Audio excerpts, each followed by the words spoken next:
Pada kesempatan kali ini kita akan belajar untuk mengerjakan jurnal umum. Jurnal umum mencatat semua transaksi yang terjadi dalam satu periode. Kunci utama dalam mengerjakan jurnal umum yaitu ketika kita kenal dengan akun, yang kedua yaitu paham dengan saldo normal akun. Kenal dengan akun yaitu kita dapat mengkategorikan akun apa saja sih yang termasuk ke dalam akun harta, akun apa saja yang tergolong ke dalam akun hutang, akun modal, pendapatan, dan juga akun beban. Kemudian ketika akun harta itu bertambah di sisi mana, kanan atau kiri, ketika hutang berkurang di sisi debit atau kredit, itu juga kita harus pahami, karena itu menjadi acuan dan kunci dasar dalam mengerjakan jurnal umum. Untuk lebih jelasnya, coba kita kerjakan soal berikut ini. Pada tanggal 1 Desember, disetorkan uang tunai sebesar 100 juta sebagai modal perusahaan. Pada tanggal 1 ini terjadi penambahan modal, yang artinya ketika modal itu bertambah, kasnya juga ikut bertambah. Modal memiliki saldo normal di sisi kredit. Untuk kas adalah akun harta, yang ketika bertambah di sisi debit. Sehingga untuk tanggal 1 ini, yaitu akunnya, yaitu kas pada modal, sebesar 100 juta.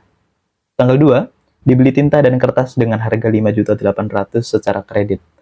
Ketika kita membeli perlengkapan, ketika kita membeli tinta dan kertas, kita tidak mengeluarkan uang, sehingga tidak ada pengeluaran kas, melainkan secara kredit, yaitu utang usaha yang bertambah. Utang usaha bertambah di sisi kredit, dan perlengkapan adalah akun harta yang bertambah di sisi debit. Pada tanggal 2, yaitu akunnya, perlengkapan pada utang usaha, sebesar 5.800.000. Tanggal 3, dilakukan pembayaran asuransi sebesar 1.200.000 untuk 1 tahun ke depan. Pembayaran untuk 1 tahun ke depan. Jadi ketika kita membayar asuransi, manfaat yang kita rasakan tidak hanya sekali ketika kita membayar, melainkan ketika kita bayar, di bulan-bulan berikutnya kita masih merasakan manfaat dari apa yang kita bayar di bulan kemarin. Sehingga untuk akun yang bertambah yaitu akun harta, yaitu asuransi dibayar di muka. Kemudian kita membayar secara tunai, kasnya berkurang, kas berkurang di sisi kredit. Sehingga pada tanggal 3 yaitu asuransi dibayar di muka pada kas sebesar 1.200.000. Tanggal 4, membeli peralatan kantor sebesar 10 juta, namun baru dibayar 2 juta. Di sini terjadi penambahan akun harta, yaitu akun peralatan kantor, senilai 10 juta. Kita membayar 2 juta, kasnya berkurang, sehingga kas berada di kredit. Kemudian, sisa 8 juta. 8 juta ini adalah utang. Utang bertambah di sisi kredit, sehingga yang berada di debit, yaitu peralatan kantor, yang berada di kredit, yaitu kas dan utang usaha. Sehingga debit dan kredit memiliki nominal yang sama, yaitu 10 juta.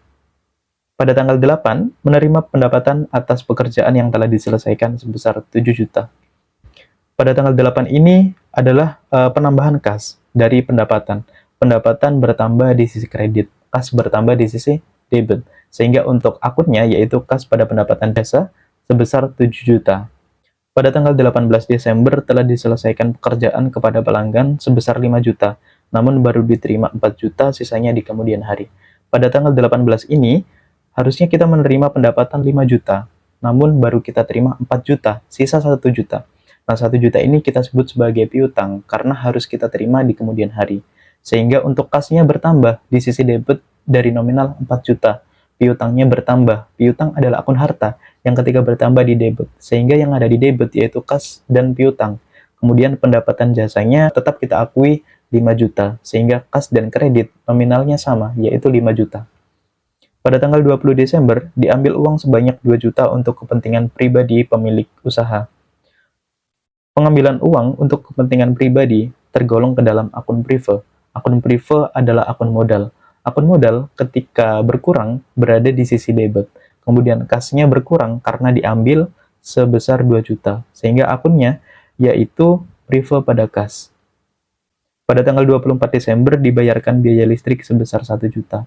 Pada tanggal 24 ini kita membayar listrik yang kita bebankan pada bulan Desember. Kemudian ketika kita membayarnya secara tunai, sehingga kasnya berkurang. Sehingga untuk akun, beban bertambah di sisi debit, dan kas berkurang di sisi kredit. Sehingga pada tanggal 24, yaitu beban listrik pada kas, sebesar 1 juta. 25 Desember diterima pelunasan transaksi pada tanggal 18 Desember. Pada tanggal 25, ini kita menerima pelunasan yang harusnya kita terima pada tanggal 18. Karena di tanggal 18 kemarin, kita masih memiliki piutang yaitu 1 juta. Sehingga kas pada tanggal 25 bertambah dengan nominal 1 juta, piutangnya berkurangnya di sisi kredit. Sehingga akunnya yaitu kas pada piutang dengan nominal 1 juta. Tanggal 31 Desember dilakukan pelunasan utang tanggal 4. Pada tanggal 4 ini kita masih memiliki utang 8 juta. 8 juta ini kita gunakan untuk membeli peralatan kantor. Sehingga pada tanggal 31, ketika kita membayar utang, kas kita berkurang. Kas berkurang di sisi kredit. Kemudian utang kita juga berkurang.